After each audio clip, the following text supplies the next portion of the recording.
não querem mais ler, não gostam mais de ler, porque ficou muito mais fácil, né, gente? Você chega no Google ali, tudo que você quer, você encontra, né? Então, é um grande estímulo para eles também esse evento de hoje.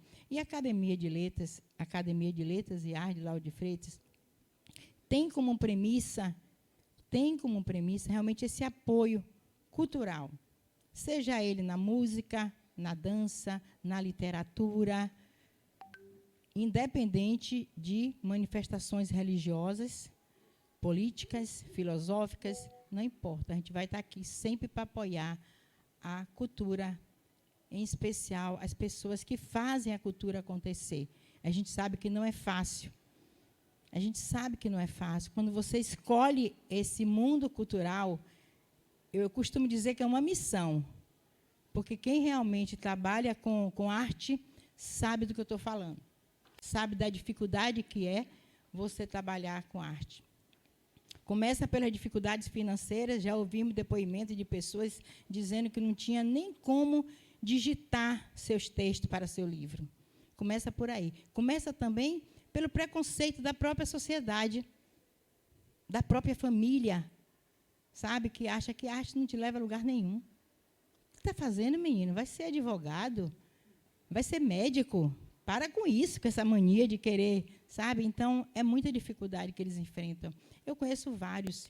E eu também, né, também faço a cultura acontecer. Eu estou aqui em Lauro de Freitas há 17 anos.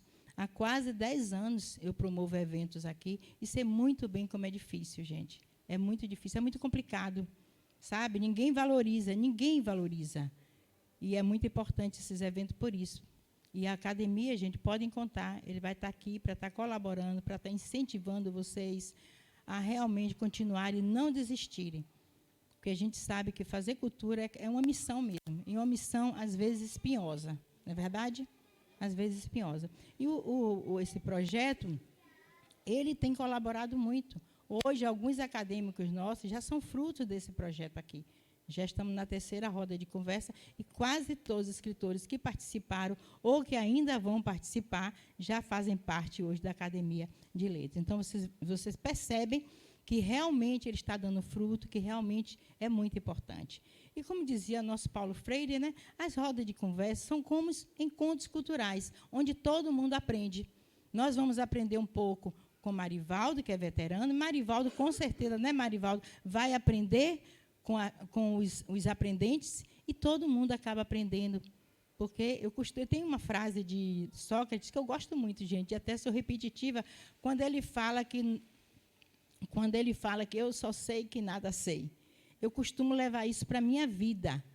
Porque somente você usando, você se apegando a entender que você não sabe nada, que você está todo dia aprendendo, que você todo dia aprende com o gari, que você aprende com a pessoa que é expert, com o mestre, mas que você aprende com todo mundo. Somente assim, com essa humildade, você consegue crescer cada dia mais na vida, né? Então, e quando ele fala isso, que nós somos encontros culturais, onde a gente mantém um diálogo, né? Um diálogo, um aprendendo com o outro. Quem está aqui como novo vai estar aprendendo com Marivaldo, e Marivaldo vai estar aprendendo com eles, e com Márcio Erle, e com Cecília. Então, a gente consegue avançar na vida quando nós temos realmente humildade, né? É um sentimento que eu acho belíssimo nas pessoas que têm humildade. Tá? Queria também encerrar minha fala aqui dizendo para vocês que a Academia de Letras ela está fazendo esse ano 13 anos de existência em Lauro de Freitas. Tá? 13 anos de existência, e esse evento, a gente já pode dizer que é uma das celebrações, né?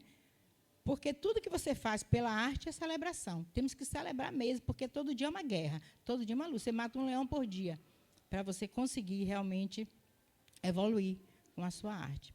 Então, agora eu queria passar aqui a minha fala para a nossa querida diretora de planejamento e dar as boas-vindas para todos vocês que estão aqui, dizer que podem contar com a Academia de Letras e Arte de Lauro de Freitas. Quero também falar para vocês que esse ano já temos previsto algumas ações, como a primeira Flilauro de Lauro de Freitas, onde vamos envolver várias escolas do município nessa feira literária, exatamente para a gente estar movimentando movimentando essa cidade, levando arte para todo mundo. Vamos ter também um projeto que eu acho muito interessante para vocês, e temos aqui pessoas inscritas, que é a nossa primeira Miss Terceira Idade, tá? Envolvendo aí as pessoas como eu, que já estamos na terceira idade, mas que somos empoderadas, tá, gente? Não é por nada, não. Não precisa ficar com ciúme, os jovenzinhos, não, tá? Não precisa, não, porque vai ter muita coisa para jovem também, tá? Temos também o Cultura Sem Barreiras, que é uma cultura para todo mundo, onde lá nós temos uma pequena, é como se fosse uma pequena feira literária também. A gente envolve exposições, toda e qualquer pessoa pode também levar a sua arte, levar a sua música, a sua dança, a sua mostra de teatro, enfim, todo mundo pode participar.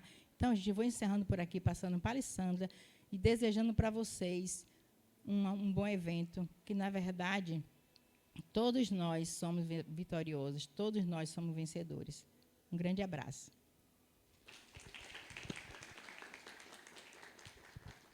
Bom, então, chega agora da gente falar, né? Porque o palco aqui são das estrelas da nossa literatura. Então, Márcio Wesley, por favor, o microfone é seu. Boa tarde, gente. Como a nossa presidente falou, a arte ela tem o poder de nos tornar mais humanos, né? Sem arte, o que seria esse mundo? Um vazio eterno. Para mim, quando eu produzo arte e coloco minha arte para fora, é como se eu estivesse já no paraíso, né? Já tenho essa sensação. Então, para nós que somos artistas, a gente não podemos perder a esperança de que dias melhores virão. E se não vier, a gente torna o dia melhor, né? Através da arte. E esse projeto, então, faz parte desse contexto, que é incentivar a leitura. Grande Armindo ali, ó, diretor de teatro. Eita, sou fã desse Papai Noel aí. Por favor. Pensou, foi? Então, esse projeto ele tem uma importância grandiosa para a nossa cidade, porque Lauro de Freitas é um município atípico. Embora estamos próximo de Salvador, aqui tem uma vida própria cultural, e que muitas vezes as pessoas não conhecem, a própria cidade não conhece a sua cidade.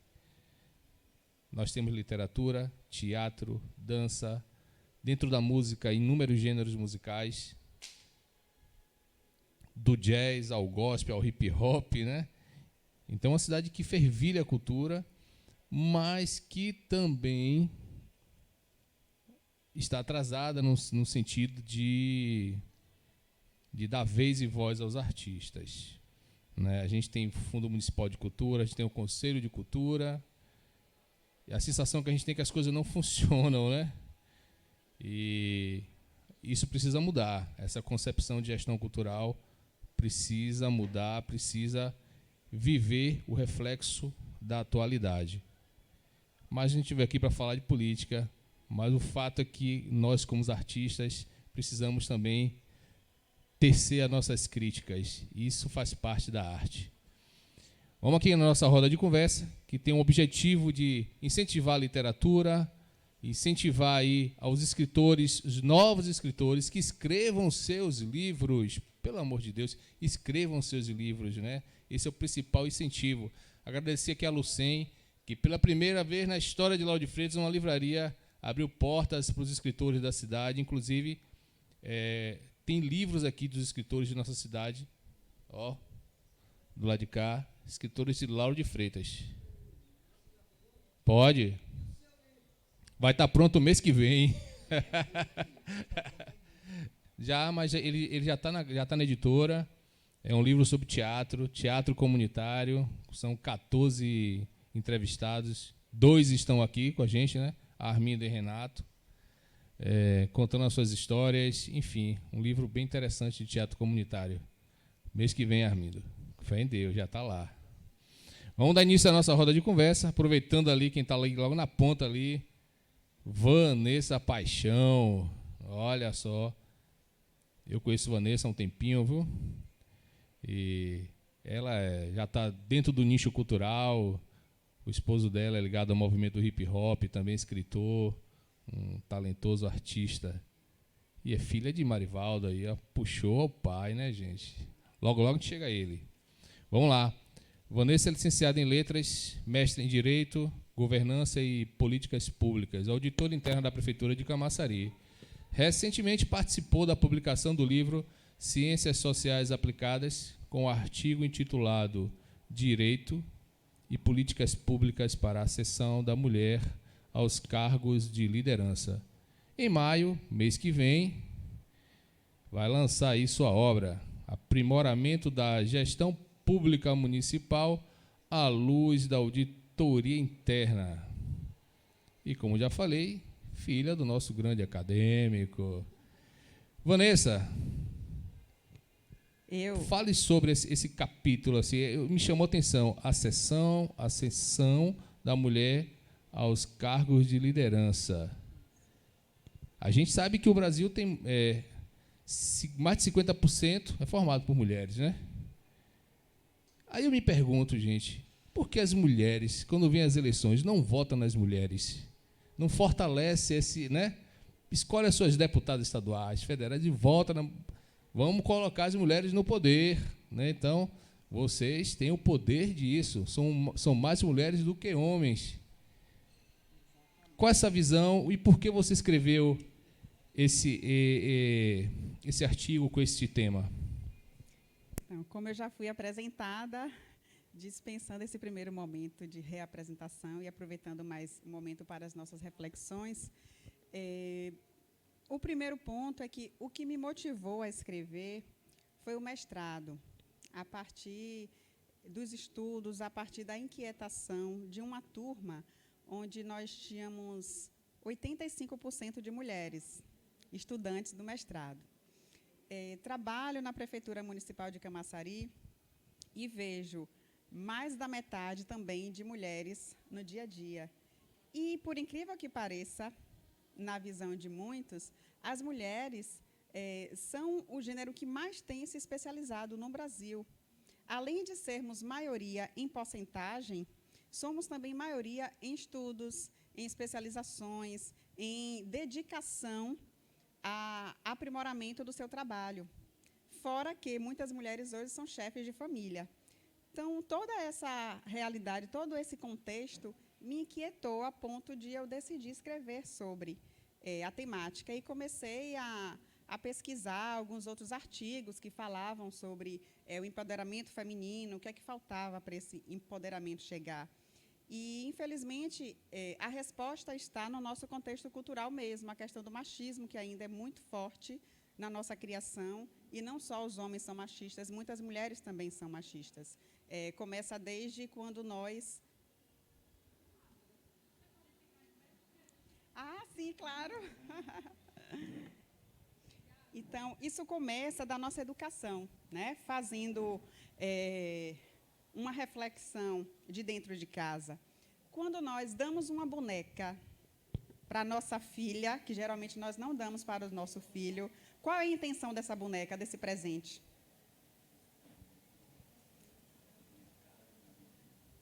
Incentivar as meninas a que elas já façam o quê? Um treinamento para serem mães. E se os meninos futuramente quiserem ser pais, por que eles não podem brincar de bonecas também? Para serem bons pais. E quais presentes são dados aos meninos? Carro, moto. Então, as mulheres, quando se tornarem maiores de idade, não serão motoristas? Não terão carro? Não terão moto? Então, todo esse contexto influencia no resultado final, que, obviamente, está também no âmbito profissional. E lá na Prefeitura de Camaçari não é diferente. Eu trabalho em um setor, estou lotada em um setor onde somos 50% dentro de uma sala de uma auditoria, somos 50% mulheres, 50% homens. E os cargos de liderança, os 3 cargos de liderança estão sendo ocupados por homens.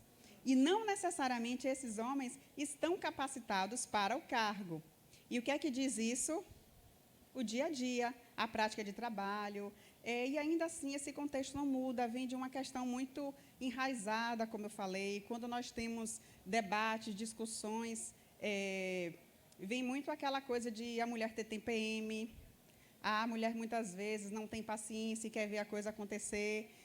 Então, todo esse cenário me empoderou a escrever sobre a necessidade de políticas públicas para que nós possamos ascender nos cargos de liderança, para que nós possamos ter essa oportunidade, que muitas vezes aquele homem que está ali à frente... Gente, um parêntese importante, nada contra os homens, tá? Eu estou falando sobre um estudo científico, uma pesquisa que foi feita. Sou casada com um homem que não vejo traços de machismo, por isso que estamos juntos há tanto tempo.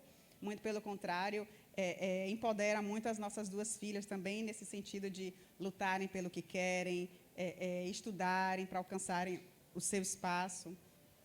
E aí, o que é que acontece? Dentro desse exemplo que eu trouxe aqui, dessas 3 lideranças, na verdade, os 3 cargos que não são lideranças, que estão sendo ocupados por homens, por trás, ao lado e na frente, somos nós, mulheres, que estamos ali dando ideias, trazendo novos contextos para o aprimoramento da gestão acontecer, mas no momento do palco, no momento da decisão, os homens estão ainda à frente. Então, eu escrevi esse artigo como uma forma de desabafo, como Márcio falou, uma questão mesmo de catarse, de, poxa, nós precisamos falar sobre todas as temáticas, e essa foi a temática que mais me impulsionou. Diante de 5 artigos, eu escolhi este para poder publicar no livro. Eu acho que a gente precisa, sim, refletir sobre essa questão, a gente precisa, sim, refletir sobre a base, o que é que faz com que toda essa situação de desigualdade, de oportunidades para as mulheres aconteça, e isso vem de berço. Fica a minha reflexão, meu debate aqui, abrindo o debate para essa temática. E o livro, quem quiser adquirir o livro? Sim, o livro foi publicado no mês passado, com o apoio da editora LDM, está lá no Shopping Salvador Norte. Mas, porém, entretanto, todavia, quero conversar também com a editora Lucem e parabenizo pela oportunidade de estarmos aqui, porque no próximo mês, assim como Wesley, eu estarei publicando meu livro solo, que tem a ver também com gestão pública, tem a ver com aprimoramento do trabalho, e óbvio que tem que ter um capítulo falando sobre as mulheres. É isso aí. Obrigado, Vanessa. Vamos passar aqui agora. Alguém tem alguma pergunta para a Vanessa? Gostaria de perguntar alguma coisa para ela? Então, pronto. Mas se até o fim... Pode. Trabalho com educação na escola Creche Rotary de Quingoma. No ano passado, nós terminamos pelo Rotary um primeiro pós-graduação de liderança em cultura de paz. E o nosso tema da nossa tese foi o empoderamento das meninas, que era até um dos objetivos do Rotary Internacional nesse ano que vai findar agora em julho. Agora, o que a gente sentiu, não sei como é que tu sente isso no teu trabalho, que as mulheres estão todas se movimentando, todas se preparando, todas trabalhando e a roda emperra. Quando chega na hora de um cargo de chefia, como tu disseste, os homens são sempre os preferidos, né? E quando a gente consegue alguma ascensão, o salário é a metade, né? A mulher tem sempre aquela desculpa de que ela engravida, ela falha, ela falta, ela tem outros compromissos não tão importantes quanto o trabalho, o que é uma grande mentira, porque a mulher prioriza tudo, e, diferente dos homens, nós conseguimos fazer várias coisas ao mesmo tempo, né? Se eles engravidassem, eles ficavam 1 ano fora. A gente fica 3 meses e volta a 1000, porque a gente morre de saudade do trabalho. Então, até nesse trabalho do Rotary que a gente fez, Vanessa, a gente não consegue descobrir como é que a gente faz essa roda continuar girando, porque chega num ponto ela emperra, né? Então, dentro do teu trabalho, tu tem observado onde é que tu trabalhas, como é que seria essa ascensão? Por exemplo, na tua sessão, o que é que uma mulher precisaria fazer para ocupar o lugar de um dos homens? Pois é, me levantando novamente, isso depende muito também do perfil de cada um. Eu tenho um perfil de ir para o enfrentamento. Então, atualmente, inclusive, passo por uma situação dessa, de sempre, quando está chegando o momento, aí vem alguma situação e tudo, retrocede. Então, a minha forma é realmente brigar, é lutar e buscar aliados. E lembrando que esses aliados, a gente não pode restringir apenas às mulheres, mas aos homens que pensam diferente também, aos homens que não deixam com que o machismo domine o espaço. Então, a minha forma de agir é assim, a minha forma de me articular, me aliando às mulheres que não necessariamente sejam feministas, extremistas, não precisa ser radical em nada, mas assim que veem que nós podemos e nós temos o nosso espaço. Então, me alio com essas mulheres e também com os homens que pensam fora da caixinha. É o que faz a diferença, sim. Obrigado, Vanessa. Vamos passar aqui agora para Marivaldo Batista Paixão. Está todo sério assim, mas é um cantor, compositor, entendeu? Então, isso, escritor, poeta, aqui, ó, casado com Iraci Paixão, artista plástica, inclusive tem um quadro dela lá, né, que eu adquiri, uma artista maravilhosa. Pai de 3 filhos e avô de 5 netos, sócio fundador da Academia Lauf, e em 1990 lançou seu primeiro livro, Reflexo da Vida. Depois vieram os livros Momentos, Arte de Viver e Frenesi da Juventude. Esses livros é uma autobiografia ou como é que surgiu a ideia desses livros? Boa tarde a todos. Vou levantar para poder as pessoas. Eu gostaria de fazer um parêntese antes de fazer a minha abordagem e dizer que eu sou realmente totalmente a favor da luta das mulheres. Eu sou um dos lutadores e eu também sou rotariano. E na minha última gestão no Rotary, eu constituí a diretoria basicamente de mulheres. Inclusive, a companheira Maíra, que está aqui presente, fez parte dessa constituição do Conselho Diretor, basicamente de mulheres, porque eu acredito que a mudança chegou. Eu sou da época que realmente era difícil, mas existem muitas mudanças. Muitas mudanças já foram realizadas, estão sendo realizadas. Anos atrás era difícil você ver, por exemplo, uma mulher está falando o que minha filha está falando hoje abertamente, e hoje está tudo mais claro, entendeu? A luta das mulheres está mais viva, e daqui para melhor. Bom, é o seguinte, eu comecei a escrever muito cedo,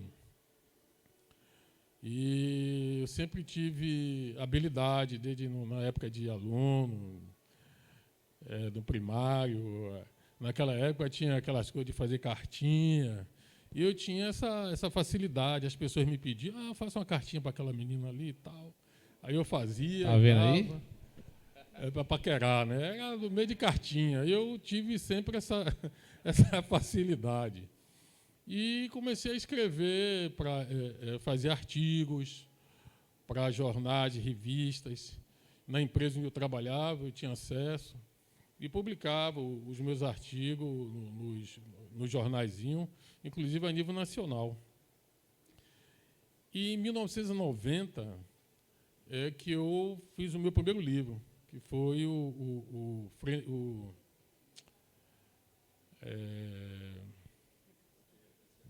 refresca aí. Tá. Reflexo da Vida. Reflexo da Vida. Para mim foi é como se tivesse o meu primeiro filho, porque realmente foi muito trabalho para fazer. E eu tive essa oportunidade de fazer esse livro na época. Né? Hoje são muitas pessoas, é tudo mais moderno, mas na época era mais difícil você ter acesso à imprensa, enfim. E eu tive naquela época. Né? Até na Colina de Julie, que nenhum de vocês aqui se lembra, talvez Josi, até na Colina de Julie eu saí naquela época. Né? E, a partir desse livro, eu dei continuidade ao trabalho. Naquela época, eu já comecei a participar de algumas instituições, como a Federação Baiana dos Escritores, eu fui membro, a Academia Castro Alves de Letras, os Poetas da Praça.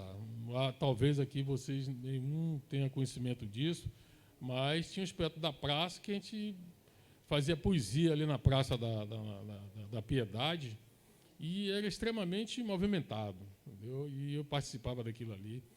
Participava também da Galeria 13, né, que era o ponte dos artistas, ficar ali no Pelourinho. Então, eu vendo essa trajetória. Depois eu lancei o segundo livro, Frenesi da Juventude, que já está na 3ª edição. Em 2009, eu lancei Arte de Viver, está na 3ª edição. Todos os meus livros estão já em 2ª, 3ª edição. E eu me considero mais um romancista. Eu tenho um livro de poesia, Momentos, mas eu não me considero um poeta. Entendeu? Eu não sei recitar. Eu estava conversando até com o Josi, que uma das pessoas que eu considero assim uma grande poetisa é Tina Tudy. Tina Tudy é uma pessoa que vocês devem conhecer, maravilhosa. Entendeu? Ela, quando pega para recitar uma poesia, é realmente... E a minha trajetória aqui em Lauro de Freitas começou nos anos 70. Nos anos 70 a 74, eu já conhecia Lauro de Freitas. Me afastei. E em 99, quando ingressei no Rotary, eu voltei às atividades culturais, sociais do município. E, a partir daí, eu comecei a fazer um trabalho social no Rotary, qual eu fui presidente em 2 gestões. E, em 2004, surgiu o projeto embrionário da Academia de Letras. Foi uma ideia de Gildásio, ele teve a ideia. E um amigo nosso do Rotary, Jaime de Moura Ferreira, me convidou para participar desse projeto. E, a princípio, não era academia, né? Deixou de ser academia, passou a ser uma associação Os Sobreviventes. Ficamos um ano trabalhando, infelizmente, devido ao problema de ideias, ideais, não foi possível se manter a academia. E nós demos um tempo, e eu participava da ACB, Academia de Cultura da Bahia, um convite de minha amiga, que eu quero fazer um agradecimento público, a Débora Fontes. Foi ela que me inseriu, de uma certa forma, na área cultural de Lauro de Freitas. E lá o presidente da Academia de Cultura, Benjamin, foi um dos maiores incentivadores para a criação da academia hoje, da LAUF, porque a gente tinha jogado a toalha. Como eu frequentava com o Gildásio, ele insistiu, vamos voltar essa academia, vamos voltar, enfim. E aí nós começamos, outra vez, em 2010, resgatando aquelas pessoas que tinham desistido e buscamos algumas que pretendiam retornar. Então, a partir de 2010, né, os primeiros foram Gildásio, eu, Coriolano e Janeide. Gildásio é cadeira número 1, eu 2, Janeide 3 e Coriolano 4. E são os últimos sócios fundadores remanescentes que ainda permanecem na academia, são esses 4. E, a partir daí, nós realizamos o trabalho, passaram muitas pessoas nessa academia, foram muitas, e hoje nós estamos realizando 13 anos. Na época eu tive a honra de ser o primeiro presidente, porque seria, no caso, Gildásio, mas Gildásio estava como presidente da Alarme, Academia de Letras do município. Então ele estava impedido, eu assumi a presidência, com muita honra, eu fui o primeiro presidente. E hoje eu estou muito gratificado de estar aqui batendo esse papo com vocês. Se quiserem fazer alguma pergunta, eu acho que eu pulei algumas coisas. Você já tinha aí um material para o 5º livro, né? Contar a história da Academia de Letras. Sim. Não, eu estou fazendo agora os 30 anos de realizações do Rotary. Estou fazendo esse livro. E eu me esqueci de falar sobre a área de música. Eu já fazia isso há muito tempo. E eu fui cantor da noite aí, quem se lembra aí da Ribeira, aqui a Janaína, aqueles bares da Ribeira, tudo ali eu cantei. Na época de Coriolano aí. Aquilo ali, depois que me aposentei, formei uma banda, saí para o interior por aí. Teve uma música minha que cantou em 89 municípios na época, mas família, aí eu fui, na verdade a música nunca foi minha atividade fins, mas foi sempre lazer, entendeu? E eu fazia show por todos esses municípios todos aí. Gravei uma faixa de uns 9 CDs, por aí assim. E deixei de cantar por algum tempo, mas está na veia, né? Estava até conversando aqui com o pessoal que eu pretendo retornar. Né? Às vezes eu preciso retornar a fazer um showzinho. Por favor, né? O interior da Bahia está te esperando. 420 municípios para você visitar, brincadeira?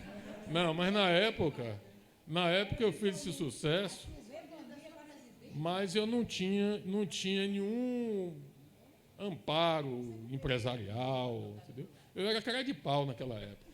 Eu pegava o disco e ia para uma rádio.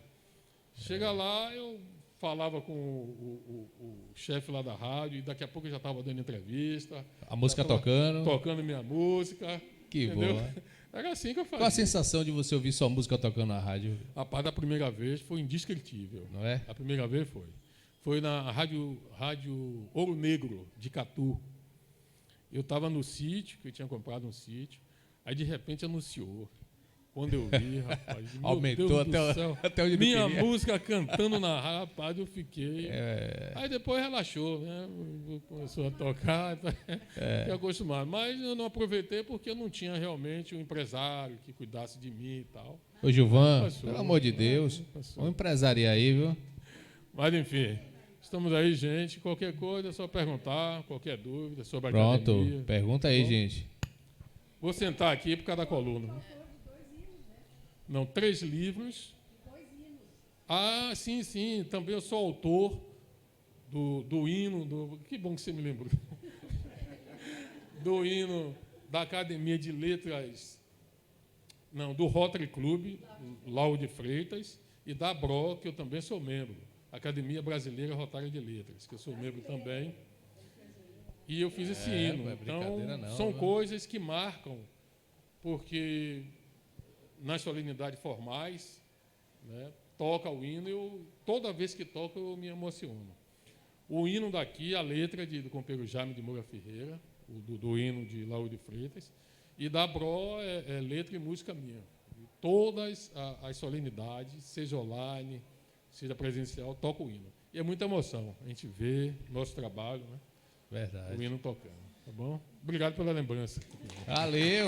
Palmas aí, ó. Perguntas aí. Oi. Na verdade, eu não quero fazer uma pergunta, não. Eu quero só trazer a público, né, parabenizar o nosso artista completo, né, Marivaldo, porque eu tive a oportunidade de ler um dos livros dele, A Arte de Viver, e assim, a escrita fantástica, a minúcia de detalhes, maravilhosa, que eu fico assim, poxa, eu poderia escrever dessa forma, eu queria escrever dessa forma. Então, para mim, me tocou muito esse livro, não vou dar spoiler da história, mas fica a dica, né, e mais uma vez parabenizar ao escritor, belíssimo.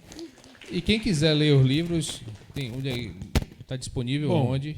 Aqui já está disponível 2, estão disponíveis 2, Arte de Viver e Frenesi da Juventude. Pode fazer a aquisição, quem quiser. Vendo aqui, olha lá. Arte de...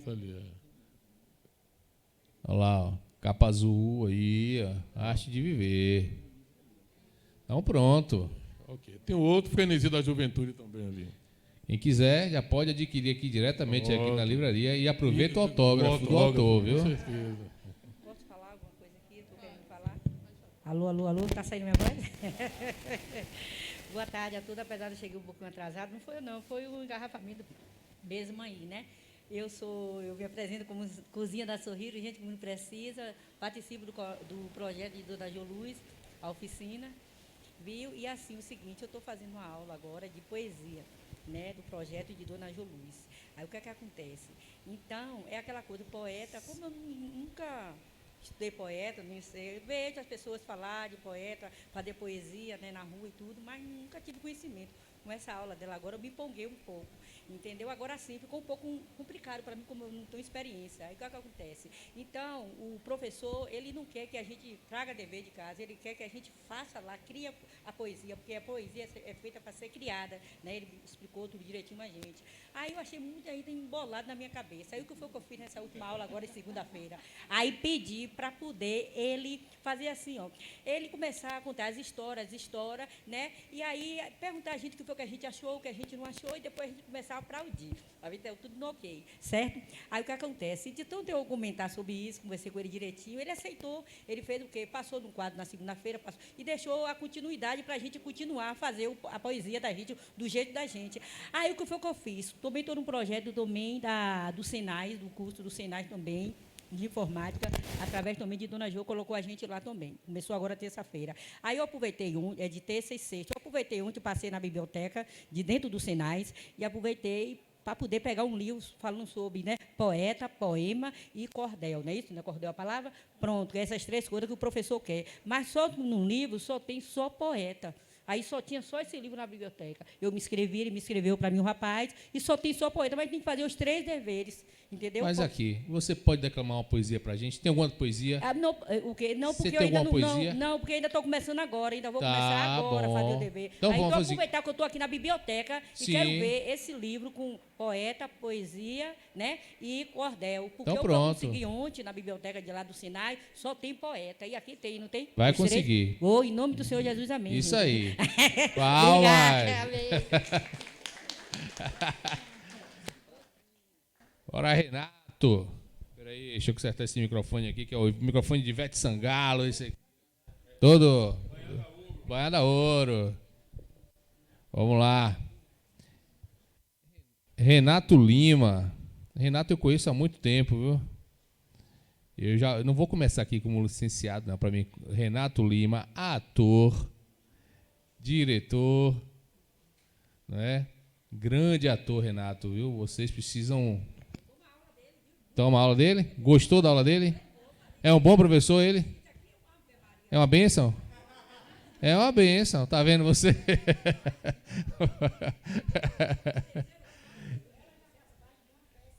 Ah, então já viu, né, rapaz? Então já tá tudo certinho, organizado. É uma bênção esse diretor? É uma bênção esse diretor? É? Rapaz.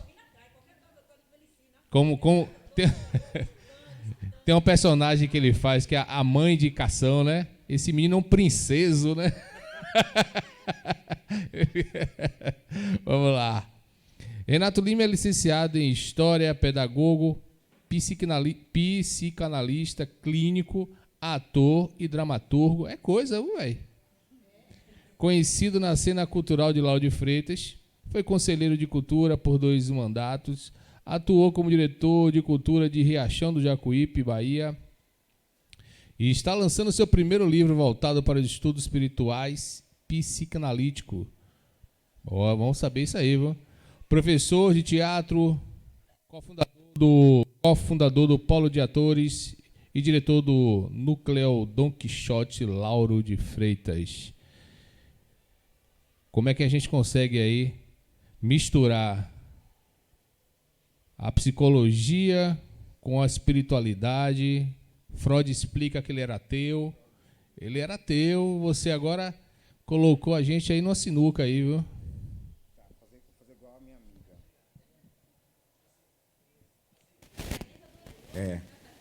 Primeiro eu vou logo falar aqui de mão, primeira mão, eu estou nervoso, porque eu sou aqui, porque assim, eu sou fã de Marivaldo.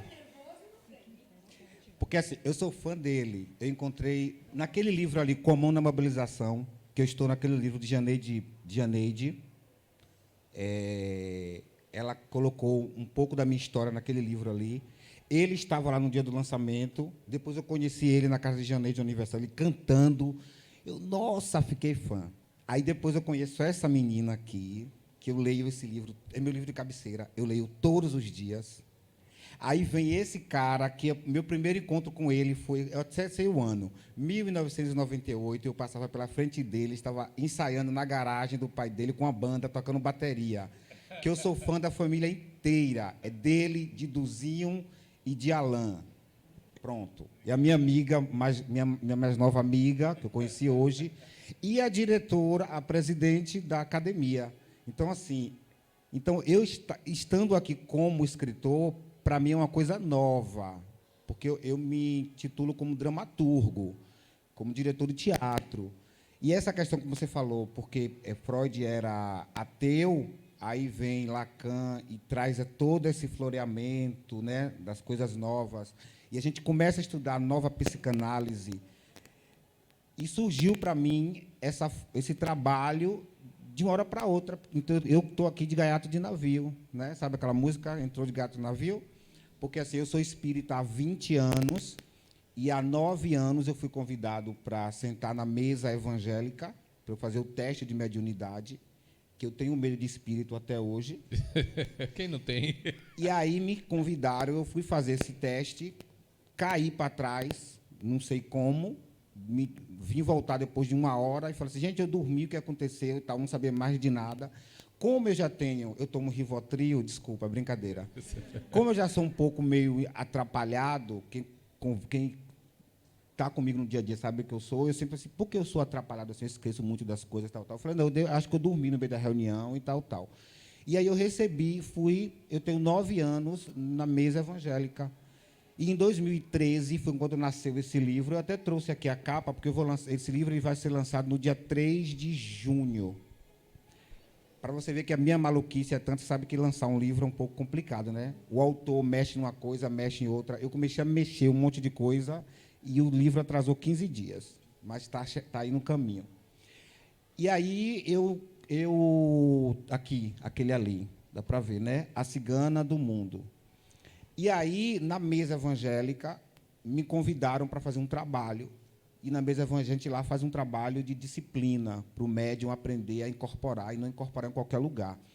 E eu vou falar que ela autorizou. E tinha uma entidade meio que, não sei, malvada, que sempre me oportunava, que eu falo assim.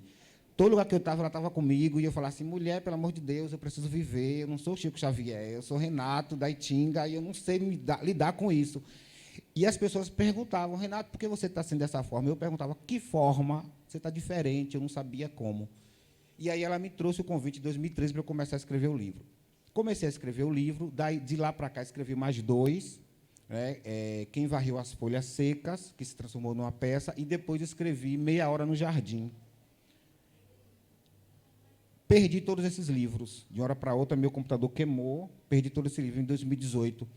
E aí ela falou assim, olha, você vai parar para escrever, e usou essa palavra, a porra desse livro aqui. Você é muito disciplinado, você vai escrever. Eu falei assim, criatura, eu não sou escritor, não tenho R$1 para escrever um livro. Para escrever livro no Brasil é caro, é difícil, eu não tenho dinheiro. Falou, vamos começar a escrever. Quando eu ia para o centro espírita, ela vinha, mandava recado, eu escrevia. Ia para casa, escrevia uma página, aí voltava, escrevia outra página, voltava. E aí eu tenho 10 anos escrevendo um livro de 200 páginas. Quando eu cheguei na 190, ela falou assim, agora a gente vai lançar esse livro aí eletrônico, porque o que acontece aqui acontece na espiritualidade. Eu falei, livro eletrônico, e-book, ninguém no Brasil gosta de e-book, ninguém lê livro eletrônico. E aí, numa sessão espírita, ele falou assim, olha, os livros talvez não vão ser lidos por pessoas que estão aqui na Terra, mas espiritualmente muita gente vai ler. A intenção não é você fazer sucesso, nem você ganhar dinheiro, nem você ficar famoso. A intenção é você trabalhar, fazer um trabalho que você fez um pacto, uma ideia com a gente, antes de você até ser mesmo estar lá no ovinho do seu pai. Eu falei, tudo bem, não entendi bulufas, e coloquei o livro no Kindle. Depois de 3 anos, venderam 11 livros. Aí a criatura me aparece de novo. Renato, e aí o livro vai fazer o quê? Eu falei, mulher, o livro está no Kindle, no e-book, só 11 pessoas compraram o livro. O que é que a senhora quer? Eu não tenho dinheiro para fazer, porque colocar um livro desse como físico é muito dinheiro, eu não tenho condições. Ela falou, pegue o livro, deixe ele todo pronto, que vai surgir uma editora. Pronto, eu falei, olha, eu sou diretor, eu faço teatro, tal. Fui fazer uma peça chamada Boca de Nós Todos, com meu amigo. Eu vi. Você assistiu? Assisti. Quando eu chego lá, Boca de Nós Todos, não tem texto, não tem música, não tem nada, e Fuscão vem me dar um passe. Quando o Fuscão me dá um passe, eu começo a interpretar, que Fuscão também é da Umbanda. Fuscão é Umbanda. Eu começo a interpretar e tal, tal. E Sandra Ribeiro a tocar. E Sandra Ribeiro é evangélica. E aí, imagine, um evangélico, um espírita e um Umbanda, junto, fazendo um espetáculo. E ela falou assim, vamos belíssimo lá, tal. Espetáculo, por sinal. Como é que eu vou fazer esse espetáculo? Vá para a casa de Fuscão, que é um espaço espiritual, para ensaiar. Ia para a casa de Fuscão. Quando chegava lá, que eu chegava em casa, eu estava sem cueca. É mesmo? Não estava com relógio, porque na hora que eu ia tirar as roupas para botar a roupa lá com o Fuscão, eu acabava esquecendo na casa de Fuscão a cueca, o relógio. Eu incorporava, dançava, lia o texto, fazia tudo e ia para casa. Aí ela falou assim, pronto, agora você já fez essa peça Boca de Nós Todos. Foi um trabalho nosso também. E foi no teatro. Foi no teatro, apresentei no teatro. Mas só vai ficar aí. E a cueca ficou no teatro? Não, ficou na casa de Fuscão. Ah, pelo menos. Eu liguei para o Fuscão e falei, Fuscão, eu estou sem meu relógio, estou sem minha aliança. Fuscão, Renato, está tudo aqui. Falei, porque eu ainda estou começando agora. Médium de só tenho quantos anos? 9 anos de mesa evangélica. E aí, estou eu em casa um dia, eu odeio essa coisa de se mudar, que aí eu disse, eu não sou cigano. Inclusive, o livro, eu me mudei, saí do meu apartamento e fui para outra casa. Quando eu cheguei na outra casa, meu computador quebrado, eu falei, vou ligar para ver se essa porra funciona. Funcionou. E o livro funcionou. Quando eu abro o e-mail, o primeiro livro é dela. Ela falou assim, pronto, agora espere que uma pessoa vai ligar para você. Aí, eu recebi uma ligação, várias ligações, e a Claro fica ligando para a gente, né, insistindo. E eu falo, poxa, essa Claro fica insistindo para a gente trocar. Eu não atendo. Me ligou 3 horas da manhã, uma mulher louca, falou assim, Renato, nós temos aqui um orçamento seu, estou tentando falar com o senhor. Eu falei, mulher, 3 horas da manhã, tem um orçamento seu aqui, tal, e eu estou com insônia. Eu falei, bem-vindo ao time, que eu também tenho insônia. Como é que a gente faz para produzir esse livro? Eu falei assim, minha filha, eu não tenho um centavo para produzir esse livro. Ela falou, nós temos uma promoção para você aí, vamos fazer uma promoção. Você tem cartão? Eu falei, não tenho cartão de crédito. Meu nome está mais sujo que pau de barraca, de galinheiro. Não tenho. E eu fui dizendo não. Quando foi isso foi 3 horas. Quando foi 6 horas da manhã, ela me mandou uma proposta. Consegui aqui com o meu diretor, com o meu editor lá, chefe, dividir aqui em 10 vezes no boleto. Você quer? Aí eu falei, é para quê mesmo? Que eu não sabia o que era. Eu achei que era alguma peça de teatro. É para quê, senhora? Você mandou aqui uma peça chamada... A madrugada toda. A Cigana do Mundo. Aí eu falei, que dia eu mandei isso? Se eu mandou outro dia aí, se eu mandou, Renato, estou falando que eu falei, não mandei nada. Eu não tinha mandado nada. Eu não lembrava que eu tinha mandado nada. Vou para o trabalho, 7 anos de empresa. No dia que essa mulher me ligou, eu vou para a sala da diretora e peço demissão. Pedi demissão. A diretora, Renato, você vai pedir demissão por quê? Você vai perder tudo. Eu falei, não sei, eu quero pedir demissão. Aí eu pedi demissão, do nada, 7 anos trabalhando na LBV, vocês conhecem Legião da Boa Vontade? E a diretora falou assim, Renato, você não está entendendo o que está acontecendo. Eu falei, nem eu estou entendendo. Me deu vontade de pedir demissão, e eu quero pedir demissão e quero ir embora. E aí fez aquela reunião toda ligada para a Bonocô, lá, para a RH, Renato quer pedir demissão, nosso único professor de artes, o que é que a gente faz, tal. Fui demitido, vou para casa. Aí, em casa, eu não incorporo em casa, não tenho medo que eu não incorporo em casa, nem na rua, nem em lugar nenhum, só no centro espírita, tá, gente? E também só faço isso lá. Aí, o presidente me ligou, Renato, venha para cá para o centro agora. Falei, como eu vou? Eu fui. Na época, eu tinha uma motinha, peguei minha moto e fui para o centro. Só foi o tempo de descer da moto e botar o pé no chão. Bah! A mulher veio. Pronto, agora você vai escrever o final do livro. Aí ninguém tinha computador, eu não sou Chico Xavier, para estar escrevendo com o olho fechado. Eu sou médio de intuição e sou de desdobramento. E aí, embora, você vai escrever agora. Aí... Você estava onde agora? Já estava no centro espírita. Ah, tá. Que o presidente me chamou. Desceu da moto? Desci da moto, pá, não lembro mais de nada. Pronto. Providenciaram um computador lá, eu escrevi, porque o livro estava lá incompleto, para a menina. Sim. Quando eu voltei, eu falei, mas eu já mandei esse livro para a editora. E aí o presidente falou assim, olha, estão dizendo aqui que você mandou para a editora incompleto, está faltando ainda o meio e o final. Você vai mandar. De lá mesmo no centro eu enviei. Rapaz, que onda, velho. Com 15 dias o livro estava pronto. O livro já está pronto, na verdade. Só que agora, no início de maio, que eu comecei a dar aula a vocês, eu quis mudar o livro. Eu quis mudar o livro por conta própria. Então, de março, eu falei, olha, eu quero cada folha, capítulo 1, capítulo 2, capítulo 3, eu quero colocar uma corzinha no livro. Fui inventar de mudar o livro, e coloquei uma introdução de um amigo meu, que é pai Joaquim de Aruanda, que ele me ofereceu uma ajuda, e ele escreveu a introdução do livro. Aí o livro atrasou por conta disso. Aí ela veio de novo e falou, tá vendo, você é indisciplinado, o livro estava pronto, você inventou de colocar viadagem, colocou de botar esse negócio de introdução, atrasou o processo. Porque eu sou indisciplinado espiritualmente falando. E não tenho vergonha de falar isso. Por quê? Porque até hoje, realmente, eu tenho, não é medo, mas eu tenho receio de algumas coisas espirituais. E eu estou convivendo com isso. Tive ansiedade, eu falo que eu tive porque é uma coisa do passado. Tive um pouquinho de depressão também, por conta da minha mediunidade muito aberta. Então, quando eu fui fazer psicanálise, eu encontrei uma professora em São Paulo, grupo psicanalítico espiritual, que trazia essa outra ideia de Freud, do estudar o nosso consciente a partir da mediunidade. E como você falou aí, que Freud era ateu, eu falei, mulher, que loucura é essa? E aí eu fiz um curso chamado Humanoterapia. E eu comecei a descobrir a questão do ser humano consigo mesmo, a questão do inconsciente, do consciente de Freud, a questão de algumas doenças futuras. Nesse curso de humanoterapia, eu descobri que está vindo aí, já está chegando várias curas para o câncer, para a AIDS, mas vamos lutar contra a nova doença que está aí, que tem uma pessoa certa para falar sobre isso, que é as doenças psicológicas, como a depressão, a ansiedade, os transtornos, tal. E me veio essa informação, olha, a gente está estudando a partir disso aí, porque o buraco é mais embaixo. Freud deixou só uma linha do que a gente vai começar a puxar esse carretel. Então, esse livro, ele surgiu assim, né? Mas uma pergunta que eu ia calar, esse livro tem parte sua e parte psicografada também? Não sei. Não sabe, tá vendo? Não quer dar spoiler nenhum. Valeu. Não sei. O que acontece? Esse livro, ele é... Porque a gente vamos conversar, falar sobre profundamente do livro, né? Eu falei um pouco das maluquices de Renato. Esse livro, a gente fala sobre a questão nômade dos ciganos. Foi um espírito que sofreu muito. O nome dela é Joana Guerreira. Ela pediu para eu dar um nome para ela, que o espírito não se importa com essa questão de nome. A gente, ser humano, é que dá nome. Eu falei, vou te chamar de Joana Guerreira, porque eu não tenho nome, e minha relação com ela é assim. E essa Joana Guerreira era que ficava te acompanhando? Era ela e mais 10 mil. Meu Deus, já ia. 10 mil abençoados. Aí, o que acontece? Ela me pediu para contar a história dela de cigano. Nós temos uma certa, não sei se é xenofobia que fala, com pessoas de Estado, não é isso? Esse preconceito.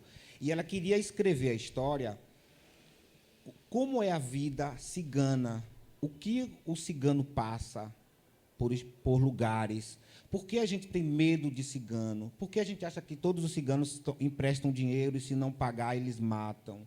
Porque logo em 2019 teve aí uma chacina, não sei, de alguns ciganos aí, e ela queria justamente passar essa ideia do cigano, qual a cultura do cigano, como o cigano vive.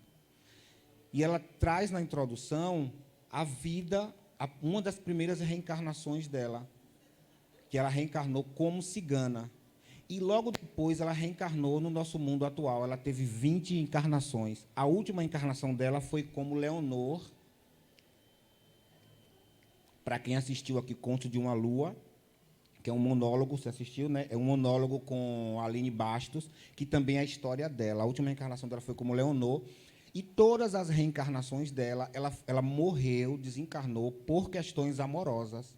Aí a gente volta a falar sobre a Lei Maria da Penha, essa questão da mulher que é violentada. A mulher não só é violentada só com murro, fisicamente, com palavras, que é a questão da última reencarnação dela. O marido chamava ela de burra, né, que ela era tapada, que ela não tinha educação e tal.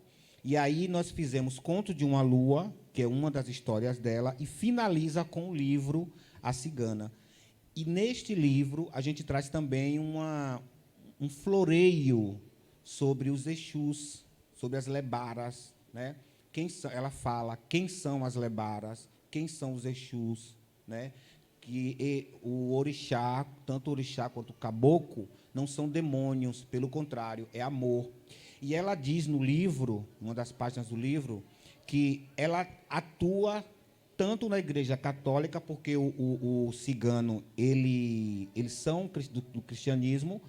A Igreja condena eles porque eles trabalham com adivinhação, tal, mas eles não estão nem aí, eles são do cristianismo. E ela fala, eu, Joana Guerreira, trabalho em todas as áreas religiosas. Eu trabalho na Igreja de Universal, eu trabalho na Umbanda, eu trabalho no Candomblé e também trabalho no Espiritismo. No Espiritismo, eu sou Joana Guerreira. Quando eu chego na Igreja de Crente, eu não sou maluca de dizer que eu sou Joana Guerreira, eu digo que eu sou Espírito Santo, como também, quando eu chego na Igreja Católica, eu também digo que eu sou Espírito Santo. E ninguém fala o contrário. É tudo a mesma coisa, como ela fala, né? O jeito dela. É tudo um bola-gato, e vocês, na carne, aí, com a vaidade de vocês, ficam botando placas em todos os lugares. Eu sambo ali como Iansã, depois eu volto e sambo também como Espírito Santo na Igreja de Crente. E vocês nem sabem. E quando ela me trouxe essa informação, eu falei assim, meu Deus do céu, como eu estou me metendo num angu sem caroço. Que maluquice é essa? Ela, pois é, para vocês entenderem como é a vida espiritual. A gente não se importa com o que vocês fazem aí. A gente só quer estar aqui para entender e explicar a vocês como funciona, que o buraco é muito mais embaixo. E aí ela finaliza com a última reencarnação dela, o último capítulo, ela dizendo que ela não está mais neste planeta e que a gente acha que incorporar é um espírito entrar no nosso corpo e tal. Não é nada disso, pelo contrário. Essa incorporação que ela faz é tipo um Wi-Fi, de onde ela está, já está tudo gravadinho, ela manda para o meu computadorzinho aqui, pronto, ela não precisa falar, está tudo pronto. E ela fala, gente, essa tecnologia de vocês aí... Eles estão avançados. Essa tecnologia de vocês aí, para nós aqui, não chega nem nos pés. Então, pare com isso de que o espírito chega ali e fica ali. Não existe isso.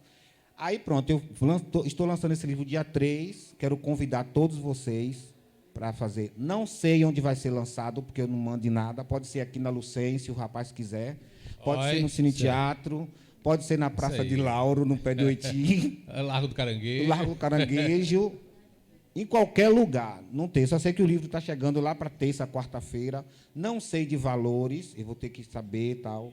Mas vocês já estão convidados para ler meu primeiro livro, emocionante. E agora já estou escrevendo outro, que é Jonas e Marçal, dela também, que vai contar sobre a história de alguns homossexuais que sofreram na época do nazismo. Tá? Muito obrigado por vocês me ouvirem. Isso aí, Renato. É um assunto um pouco complexo, né? Eu acredito. Eu tentei deixar um pouco mais leve aqui para vocês, porque aí no Fly fala assim, o que motiva você a escrever, né? Para os autores. Na minha questão agora é a fé. Mas para o núcleo Dom Quixote Polo de Atores é amor à leitura, porque eu já tenho quase 19 peças escritas, trabalhei com o irmão dele, né? Estou, como eu falei naquele livro ali, Com a Mão na Mobilização, de Janeide Borges, trabalhei com ela também. Mas é porque eu também gosto da arte, gosto da escrita, gosto dos escritores, sou fã. E eu leio desde ator pequenininho. também. E eu vou contar uma história aqui rapidinho para vocês, não. Quando eu era pequeno, eu roubava livro, tá? Então tem um livro, é a menina que... Não tem? A menina que roubava livro? Eu roubava livro, porque a diretora da escola era minha madrinha, e os livros sumiam de uma hora para outra, e no outro dia minha mãe achava embaixo da minha cama. Então, assim, mas eu não vou roubar nada aqui não, tá, gente? É quando eu era pequeno, eu tinha 10 anos. Muito obrigado. Sintam-se todos abraçados, todos beijados. Alguma pergunta para Renato, gente? Tem a pergunta ali.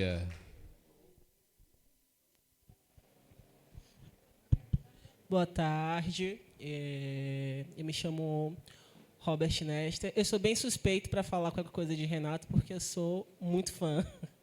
Né? Eu fui aluno do Renato e, assim, eu tenho muito orgulho e muita gratidão pelo Renato. Né? Eu acho que uma das coisas que a gente mais precisa é de referências. E na arte e muitas vezes na vida, em 2, 3 horas num sábado, o Renato era minha referência. Né? Eu nasci numa família majoritariamente negra e na minha família a gente entendia o trabalho, né? O trabalho árduo, o trabalho que vinha, na verdade, da exploração. Então, eu cresci com essa ideologia que o trabalho que edificava o homem seria o trabalho que, na verdade, o explorava. Só que eu sempre tive uma obsessão pela arte. Eu comecei a escrever com 5 anos de idade e eu escrevia poemas. Eu amava escrever poemas. E eu não era incentivado em casa porque a realidade é que esse local não foi feito primeiramente para nós, né? Nós lutamos todos os dias para conquistar esse local.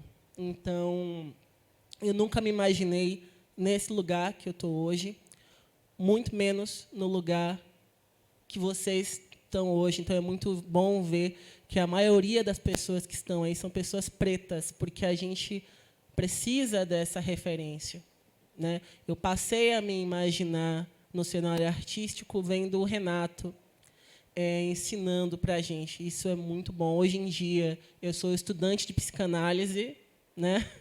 Eu tenho um grupo de teatro, a Supernova. Eu sou ator, eu sou poeta, eu estou escrevendo um livro aos poucos, porque eu tenho TDAH, então é muito complicado escrever, né, na minha condição. Mas eu sinto essa força, porque a arte é o refúgio para aquelas pessoas que não encontram refúgio na vida, né? Então, eu me volto para a arte e eu me volto muito para essa representatividade que a gente encontra.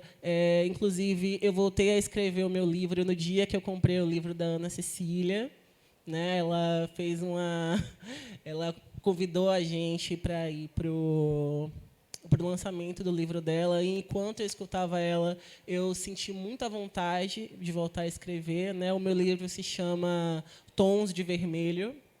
É um compilado de histórias, de poesias, de tudo que eu vivi até aqui, né?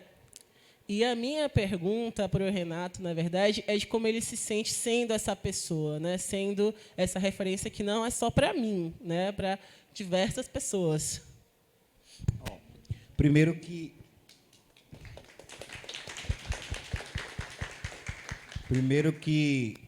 eu fico feliz, agraciado, porque o nosso trabalho é esse, tá? Imagine esse menino, esse homem chegou para minhas oficinas, menino, né? Eles denunciam a nossa idade.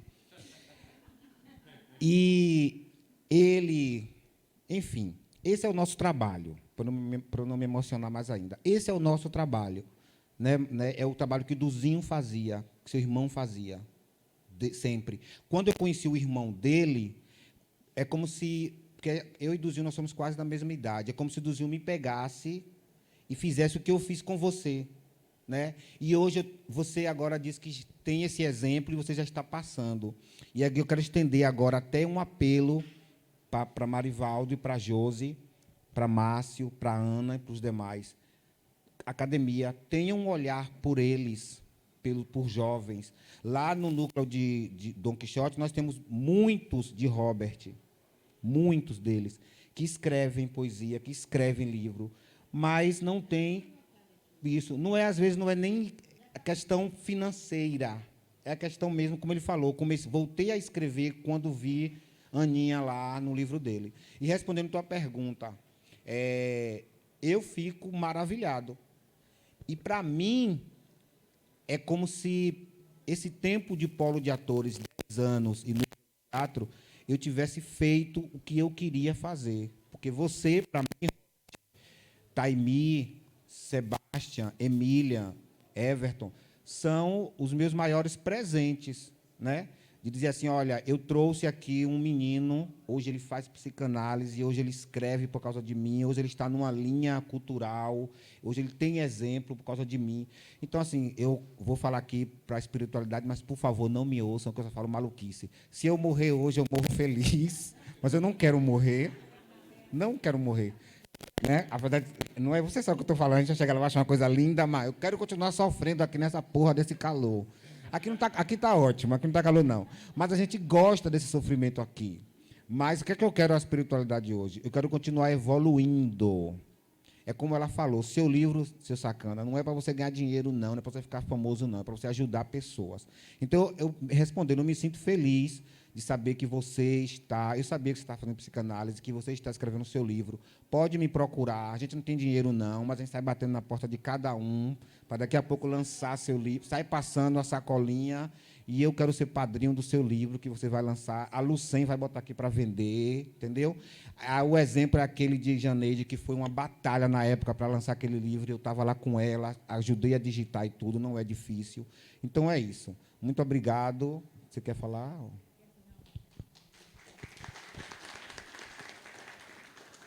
Pessoal, Renato é essa pessoa que você conhece ele, você se apaixona logo de cara. Quando Renato, na verdade, tinha feito uma proposta para Tobé, e Tobé me mandou Renato. E ele falou para mim, não se preocupa que Renato é maravilhoso. E Renato é mesmo. Então, eu conheci Renato, assim, já conhecia ele, claro, né, de algumas peças, mas, assim, pessoalmente, de trabalhar com ele, eu conheci ele no dia 2 de março, quando ele começou a fazer... A gente já tem uma peça, né, Renato? As Comadres de Pitanga, né, com o grupo da terceira idade. Então, assim, eu fiquei muito feliz de conhecer Renato, não porque ele é o diretor, não porque ele está nos ajudando, mas pela pessoa que ele é. Ele leva o trabalho dele com uma leveza que as meninas ficam assim encantadas. Cada dia que passa, eu fico assim mais feliz de ver esse projeto com o Renato. Esse projeto. Olha lá, todas as fãs estão todas aqui hoje, ó. E quem não está aqui deve estar pelo YouTube, o pessoal tudo é apaixonado por ele. Então, Renato, muito obrigada. A pergunta que eu queria fazer para você era exatamente essa. Como é que você se sente hoje? Porque você vai pegar essa peça agora com esse grupo da terceira idade, só com eles. Já tem uma peça em cartaz, viu, gente? Aí, daqui a pouco, a nossa peça vai lá para... Já vai para Castro Alves, né? Pois é. Você vê que a gente, ó, nosso pensamento, a gente voa alto, não é isso? E a nossa pergunta é exatamente essa. Você, que é essa pessoa tão simples, tão maravilhosa, uma pessoa que realmente você quer construir, você quer ajudar a construir esse mundo, para que esse mundo fique cada vez melhor, que esse é o nosso objetivo também. Como é que você está se sentindo? Com tão pouco tempo, como é que você está se sentindo? E pegando agora uma turma também só de pessoas com deficiência. Outro desafio para ele. Então, é um desafio, né? Mas isso eu conto outra história aqui, porque eu sou meio maluco. Quando o Tobé me levou para dar aula na Unime, o Tobé falou, Renato, você vai dar aula lá na Unime, o pessoal e tal. Eu fui. Mas, na verdade, porque assim, eu costumo dizer às pessoas que eu nunca trabalhei na minha vida. Nunca trabalhei. Porque o que eu faço, eu gosto. Então, às vezes, a aula passa do horário, os alunos, fica todo mundo comigo ali, e aí, acabou a aula, porque eu faço o que eu gosto. Na verdade, eu fui dar essa aula porque eu precisava de ajuda. Estou falando isso aqui agora. Eu falei, eu vou me inteirar um pouco e eu vou brincar. Eu não vou dar aula. Então, eu fui para lá para brincar com as meninas. Vai ser um momento que eu vou me descontrair, vou dar aula em outro lugar. E quando eu cheguei lá, a Tobé falou assim, Renato, são as pessoas de idade, tal, pega e leve com as meninas, tal. Aí eu, inocentemente, fui com algumas atividades meia, sabe, jogos teatrais bem leves. Quando chegou lá, as meninas... elas têm uma energia mais do que os meninos do pré. Eu falei, Tobé, aquelas mulheres botaram pilha, Duracell nelas, que elas não param. E aí eu levei pouco texto. Falei, eu vou levar pouco texto, porque elas não vão querer texto. Tal. Na segunda aula, as meninas, essa aqui eu quero texto, a outra eu quero texto. Falei, gente, calma, e eu quero texto. Na terceira aula, já tinha meninas com texto memorizado. E elas compondo letra de música, elas fizeram uma música. Eu falei, Jesus, eu estou no buraco da cobra. Porque as mulheres já memorizaram, já memorizaram, fizeram letra de música, estão fazendo coreografia, me surpreenderam. Já estava pronto, né? Já estava pronto. E eu fui lá achando que eu ia encontrar as meninas tudo levinha, com atividades, tal. E eu que agradeço a você por ter convidado o Tobé não ter aceito, porque, como você falou, o universo já prepara tudo, né? Eu acho tão bonitinho as frases de Ana que ela fala. Ela é tipo aqueles monges, né? O universo...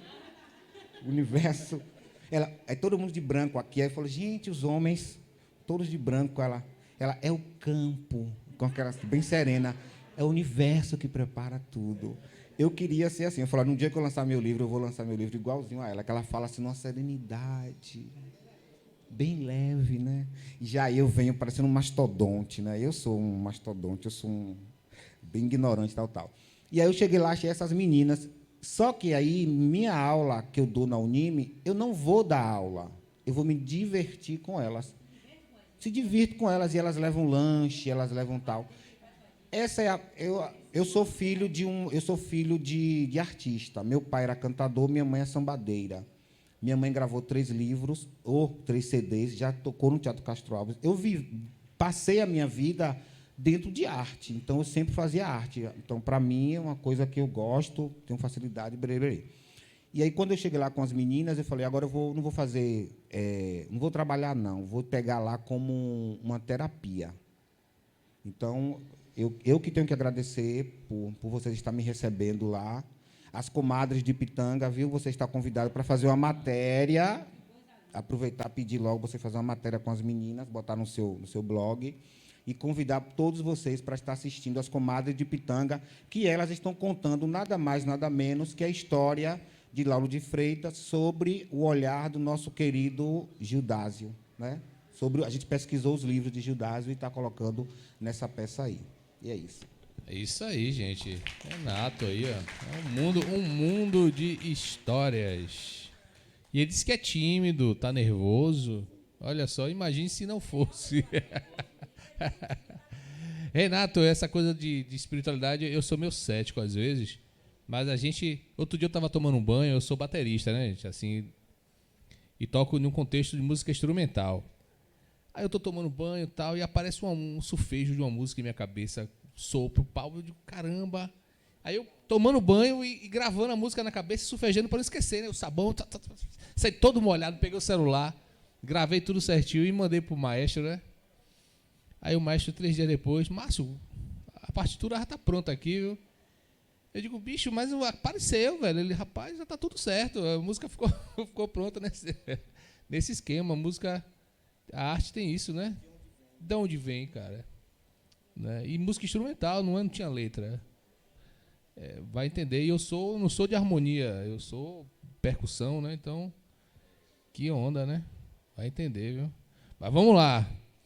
Vamos partir aqui agora para a próxima escritora. Que ela fala com tranquilidade, né? Tranquilidade. Olha só, gente, tá vendo? Vamos acalmar. Acenda os incensos, por favor.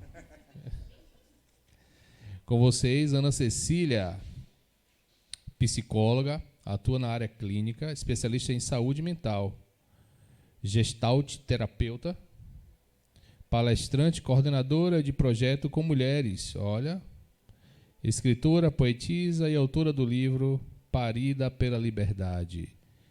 Esse parto, conte a gente como foi esse parto, esses 9 meses, até o dia D.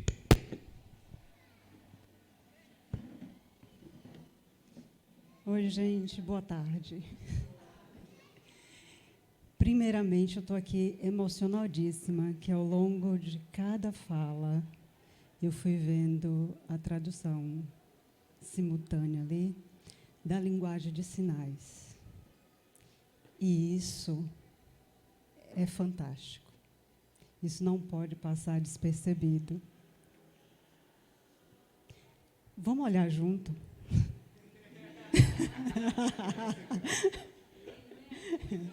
Vamos olhar juntos, porque aquilo é fantástico. E deveria estar inserido em todo o contexto existencial humano. Porque incluir é para além de humano, afetuoso, amoroso, né? Bom, como nosso querido aqui já me apresentou, meu nome é Cecília, eu sou autora do livro Parida pela Liberdade e ouço ele falar sobre ceticismo e ouço falar dentro de mim sobre os encontros e eu batendo um mini papo aqui com o Renato sobre como tudo está pronto, só vai encontrando a gente ao longo do caminho.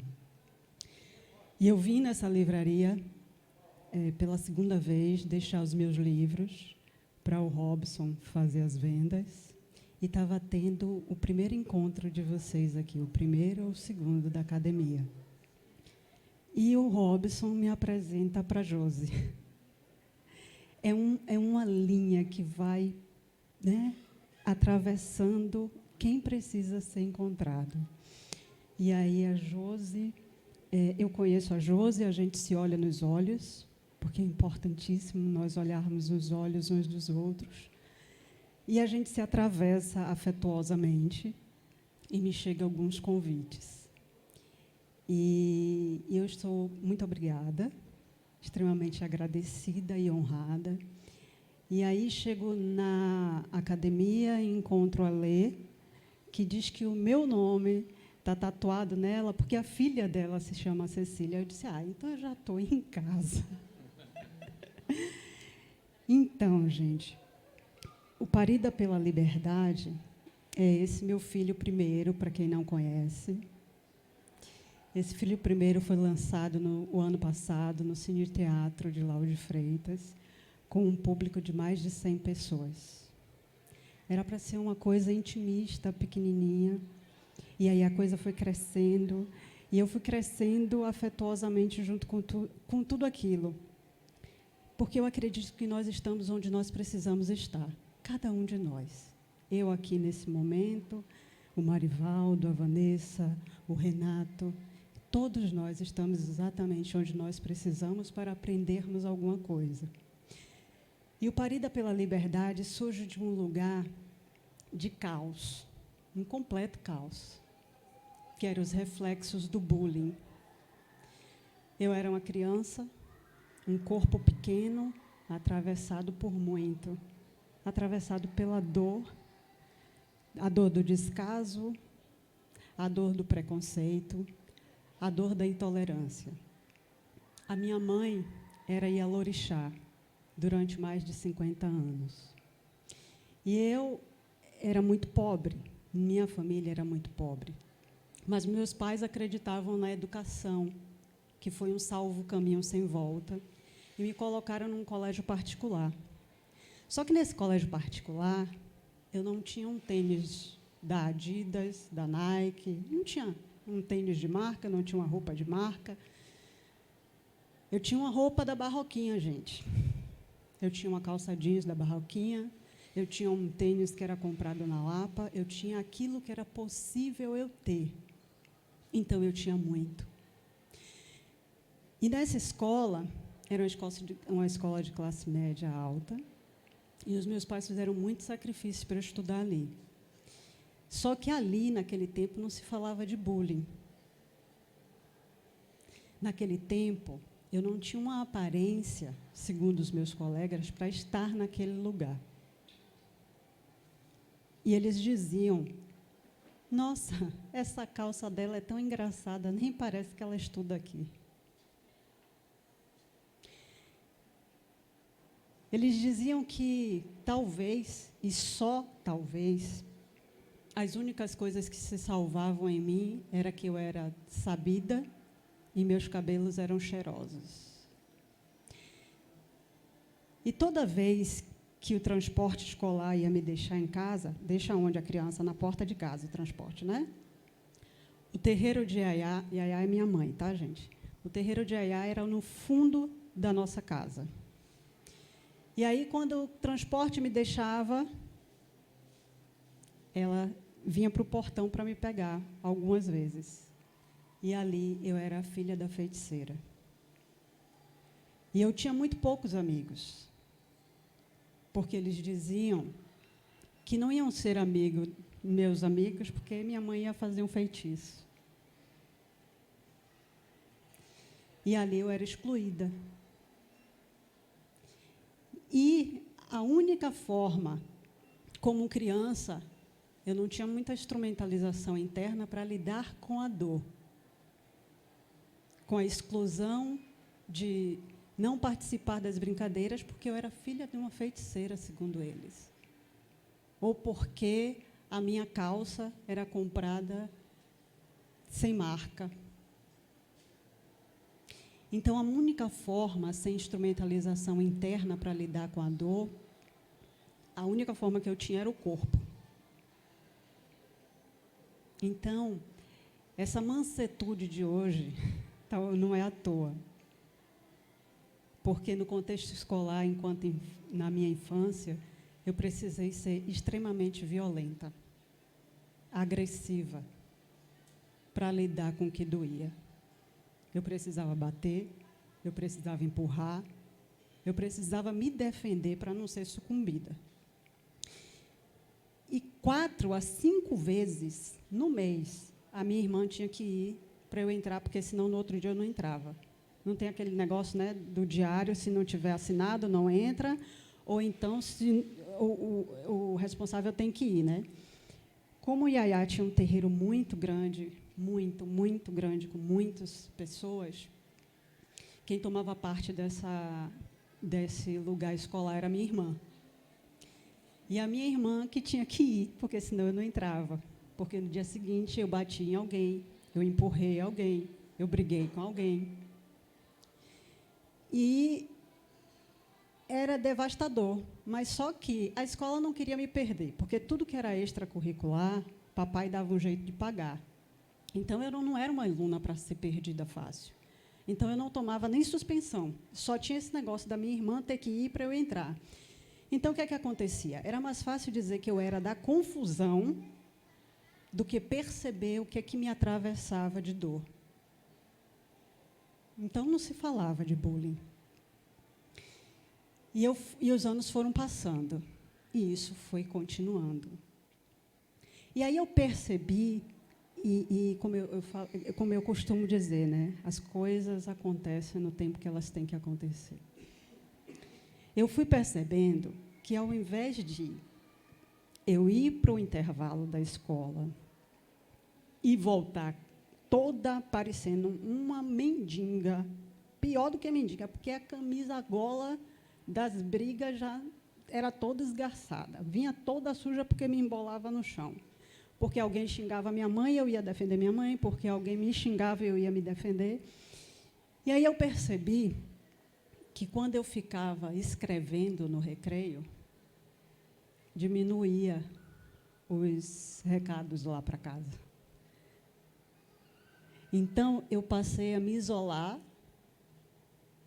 Eu já era isolada por eles, né? Mas aí eu me auto-isolei. Ou ficava na sala de aula, ou em algum cantinho da escola, escrevendo. Escrevia o que doía. Escrevia o que não sabia lidar. E escrevia a minha maneira também. E ali, nessas escritas, no meio do que era caos, ia nascendo uma escritora. No meio do que eu não sabia como lidar, ia nascendo a escritora. Então, eu costumo dizer que a arte me salvou e me salva todos os dias.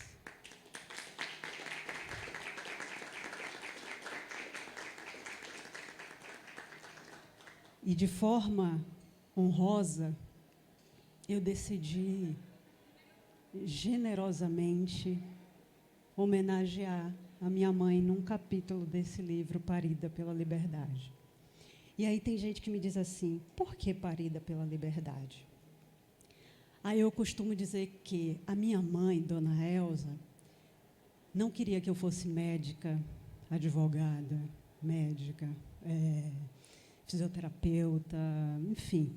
Ela dizia que queria que eu fosse feliz. Ela me deu a liberdade de eu ser quem eu conseguisse e pudesse ser. E, no momento que ela dizia que queria que eu fosse feliz, eu sei que, aonde ela estiver hoje, ela tem a felicidade de saber que eu estou honrando todo o legado aqui embaixo.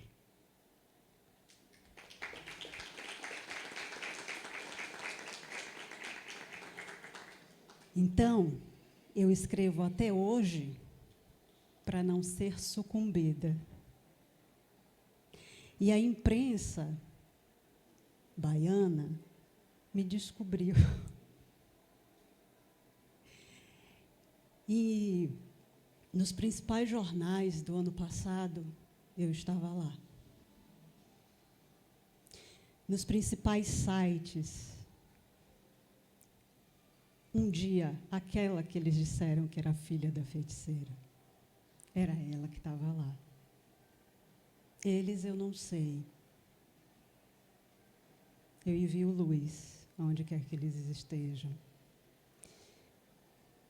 E aí, o primeiro jornal que saiu uma matéria sobre o meu livro, eu não sabia se eu chorava, se eu pulava, se eu gritava. E aí eu fiquei no meio da sala meio atordoada, porque Claudinha tinha ido no portão, e aí eu fiquei sem saber. Claudinha, gente, é minha esposa, tá? E eu fiquei sem saber o que eu fazia. Porque hoje, psicóloga, lésbica, filha da feiticeira, com muito orgulho. Essa é quem eu sou, é parte de mim, porque a minha vida é muito mais. Então, ser escritora é apenas uma parte, porque a multiplicidade de ser quem eu sou, eu vou fazendo todos os dias. E quando eu ouço um garoto como aquele dizer que voltou a escrever, que começou a escrever o livro dele a partir do dia do lançamento do meu livro, pode fechar a conta que já está pago.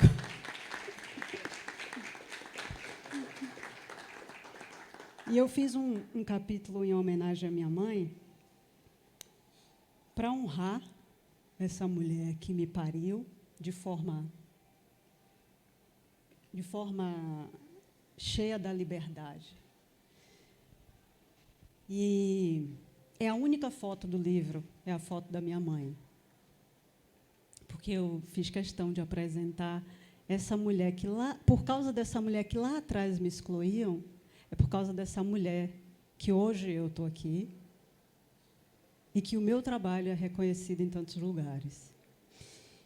E eu quero trazer para vocês, para a gente finalizar, um poema que eu gosto muito, porque existe uma mãe, mas existe o vovó também. E esse poema diz assim: fico lembrando de vovó, sua vida difícil e chuvosa. Fico pensando no quanto de sonhos não saíram da cachola, o quanto de desejos ficaram para trás em prol do dar conta, da história vivida em realidade exposta. Penso em vovó, nos seus muitos papéis. Penso nos seus sonhos talhados, rompidos. Penso também na sua potência, nas suas vestes brancas, no seu arrastar de chinelo, nos seus cabelos compridos que pareciam fios de lã. A todas elas, mulheres e potências históricas que antecederam e fazem parte de mim e das minhas. Elas serão as lições daquilo que a transgressão hoje me conta. E é desse lado do rememorar e homenagear o legado que eu estou e eu estarei para sempre. Muito obrigada. E assim a gente encerra, né? Agora não, mas tem alguma pergunta para a escritora, por favor? Cadê o livro?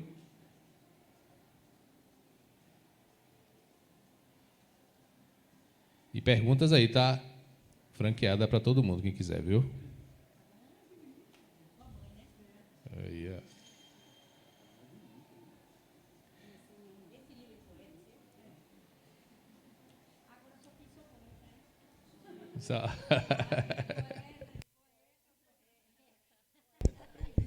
Então pronto, cadê a Lê? Fica à vontade, a Lê. Quero agradecer a presença de todos e todas, dizer que para mim foi um grande prazer estar mais uma vez aqui mediando a terceira roda de conversa e sempre aprendendo e compartilhando com cada escritor, cada escritora as suas histórias.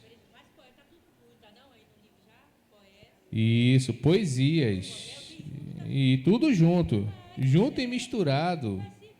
Vai servir. Olha o professor aqui, ó. Tá de olho em você, Renato, já, ó. Tá vendo você?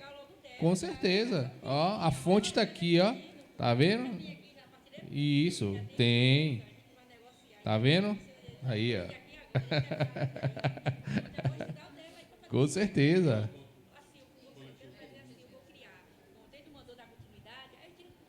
Isso, inspiração.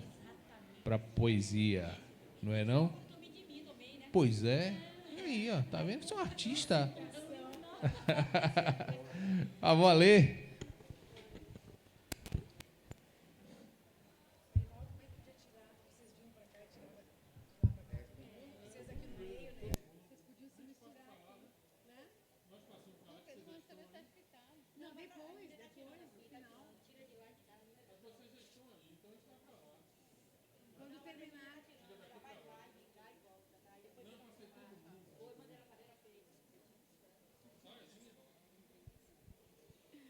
Ok, então, calma, ainda não terminou, mas temos uns minutinhos aqui. Eu queria agradecer mais uma vez aos nossos escritores, né? Belíssimas histórias de escrita, e aí eu fico encantada. Sou suspeita para falar, né? Amo literatura, então, pronto. Com certeza. E aí, vocês gostaram? Muito bom, né? Né?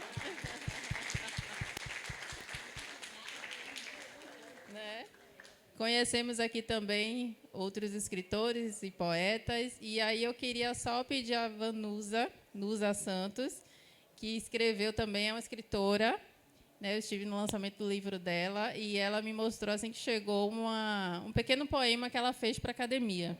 Então, eu falei que ela ia recitar aqui para todos ouvirem.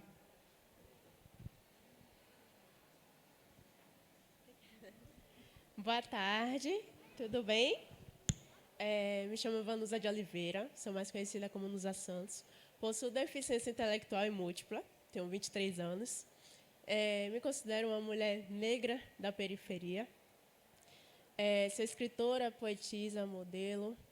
Também tive um pouco de dificuldade para lançar o meu livro, mas por meio de instituição que eu faço parte, eu conheci uma pessoa muito especial que me ajudou a lançar o meu livro, que eu chamo até de Dinda, Desi Jardim.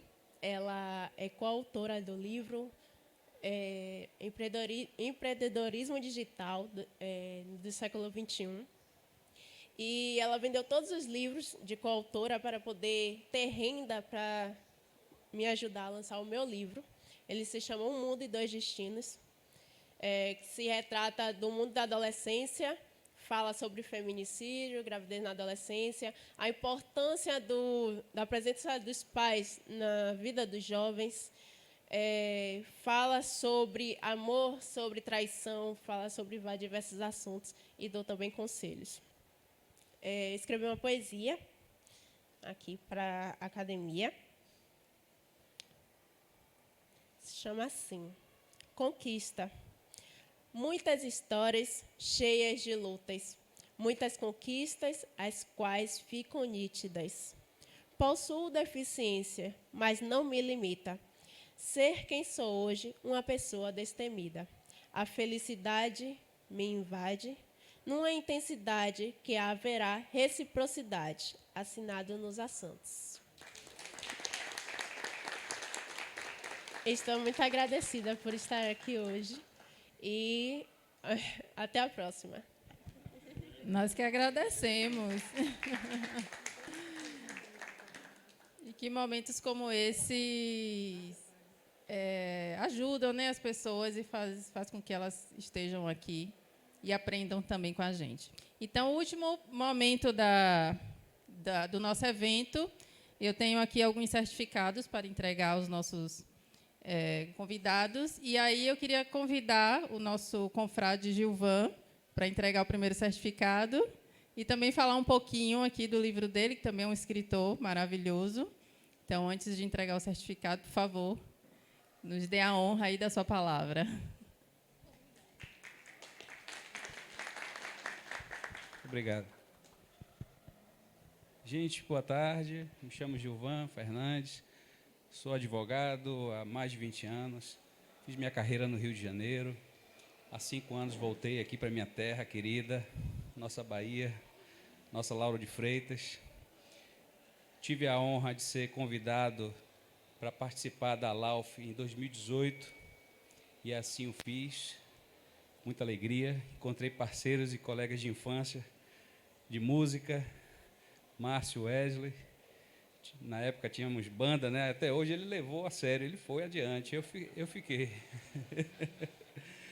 Nosso querido Marivaldo aqui, tem uma longa história também na Lauf, nosso amigo Coriolano, e resolvi entrar no mundo das letras jurídicas, né? E eu digo sempre que escrever é uma paixão, é você se permitir, você que quer começar, que está começando agora, é se permitir se deixar conhecer, mostrar um pouco da sua personalidade para o mundo, do que você pensa, do que você acha que deve passar de informação, conhecer e aceitar as críticas, aceitar os elogios, né, da sua obra, da sua trajetória.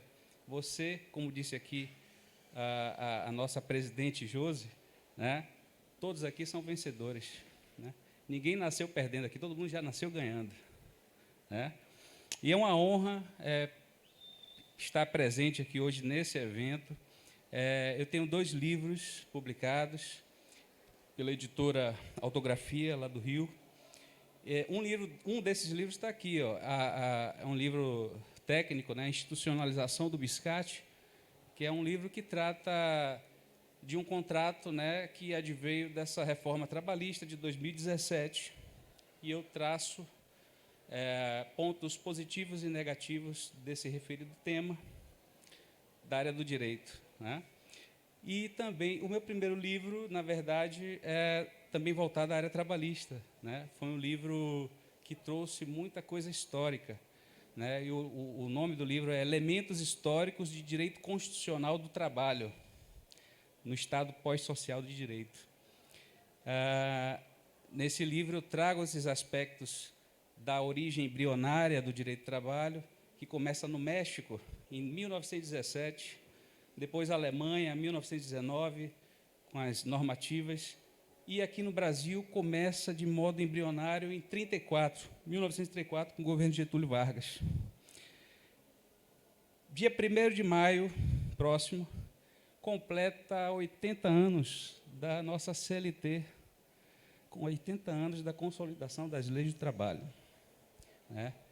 Muita coisa enriqueceu, né, a respeito das garantias trabalhistas, outras retrocederam, mas estamos na luta, né?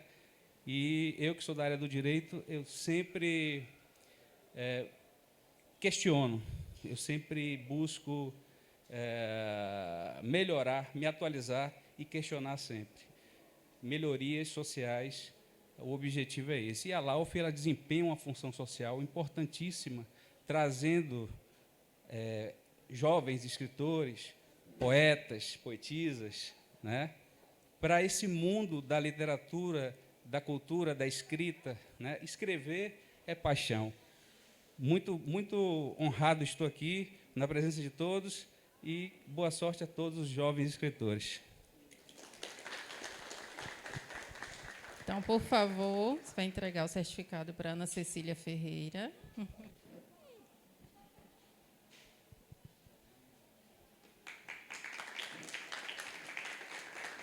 Olha a foto, olha a foto.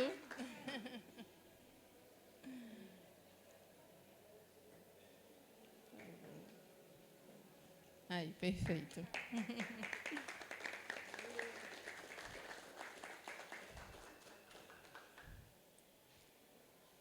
Pronto. Vou convidar aqui o nosso confrade Coriolano para fazer a entrega do certificado para o Renato Lima.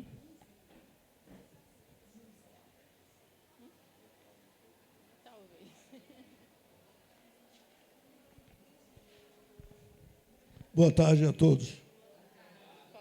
Está fraco. Boa tarde. É isso aí. Renato, com muita satisfação.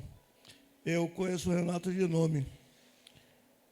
E onde eu estava sentado, as pessoas em redor sorriam do seu depoimento, pela a maneira simples, harmoniosa, verdadeira de você falar. O testemunho de sua vida, que eu não conhecia, foi extremamente agradável. Eu participo dessa instituição. Tenho a honra de ser fundador. Essa é a razão da existência da instituição. Essa é e deve ser a razão das nossas vidas. Ser feliz para fazer pessoas felizes e um mundo melhor. Essa é a riqueza. Quanto à espiritualidade, fantástico o seu depoimento de dizer assim, ela me pega, ela me acompanha, adorei. Parabéns e muito obrigado.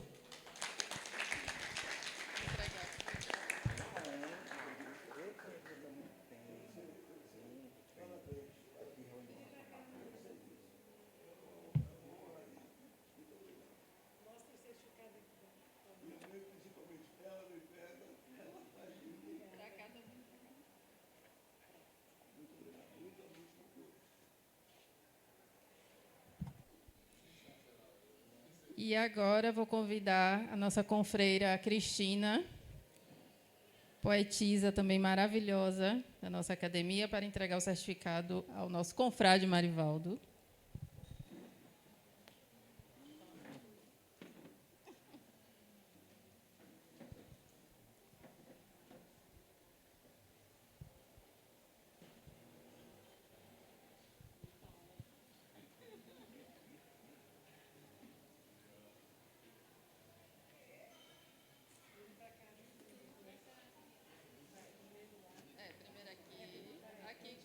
Olha para onde? Está fazendo artista, né? Verdadeiro. Aí, pronto. Obrigado.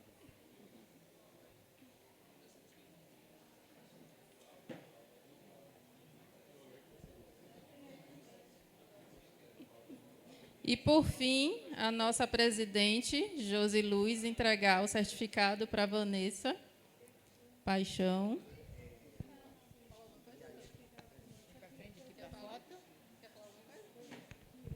É um prazer, Vanessa, entregar esse certificado para você. E é assim aquela velha história, filha de peixinho, peixinho é, né? Então, parabéns para você, parabéns pelo seu trabalho, parabéns a Marivaldo também, né, por ter trazido para nós essa ilustre. Tudo de bom para você, querido.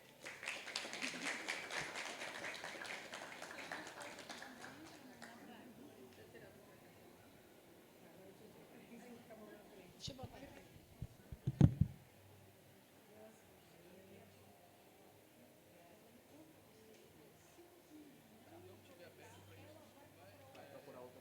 Valeu. Valeu. Marivaldo está me devendo, viu, Marivaldo? Estou logo lhe avisando, porque você está me devendo cantar, viu? Vou te contratar para você fazer um especial para a Lauf.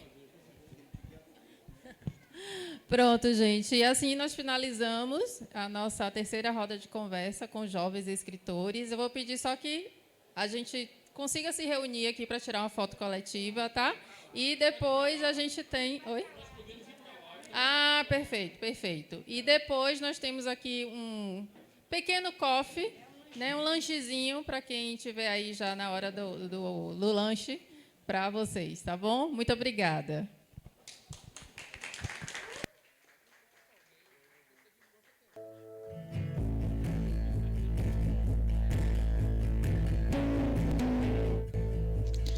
A memória de um povo e suas produções é o mais alto legado de uma civilização. A origem da Academia de Letras remonta a uma tradição que iniciou na França com a fundação da Academia Francesa no século XVII. O modelo inicial surgiu como uma instituição de cunho literário e linguístico, que reunia uma quantidade limitada de membros efetivos, como conceituada pela Wikipédia. Esse espaço, que reúne pessoas ligadas à literatura, tornou-se responsável por edições de obras de grandes valores históricos e literários, preservando memórias e acervos importantes, cultivando na atualidade o princípio conservador, entretanto, seguindo as mudanças tecnológicas e culturais sem perder a originalidade. Dessa forma, surgiu a Academia de Letras e Artes de Lauro de Freitas, integrando também o caráter artístico à sua finalidade, ampliando as possibilidades e missões. As academias têm princípios norteados pela harmonia e pelo companheirismo entre os membros, que possuem seus patronos escolhidos entre pessoas que contribuíram efetivamente com o desenvolvimento literário, educacional e ou segmentos da mesma natureza e que representam suas cadeiras. Possuem ainda a categoria de acadêmicos correspondentes nos estados e também fora do país, exercitando o intercâmbio e ampliando as oportunidades socioculturais. E é nesse contexto que a Academia de Letras e Artes de Lauro de Freitas está inserida, constituída por destacados poetas, escritores, educadores, artistas, magistrados, desde a sua fundação. Em junho de 2010, cumpre sua missão de defender e conservar a memória histórica do município. Inclusive, contribui diretamente com projetos relevantes nas áreas das artes e da cultura e homenageia pessoas da localidade. A LAUF, nesta data, comemora 12 anos de posse da primeira diretoria e dos sócios fundadores. Hoje é a data de uma nova posse de uma nova diretoria. Viva a LAUF! Vida longa à instituição!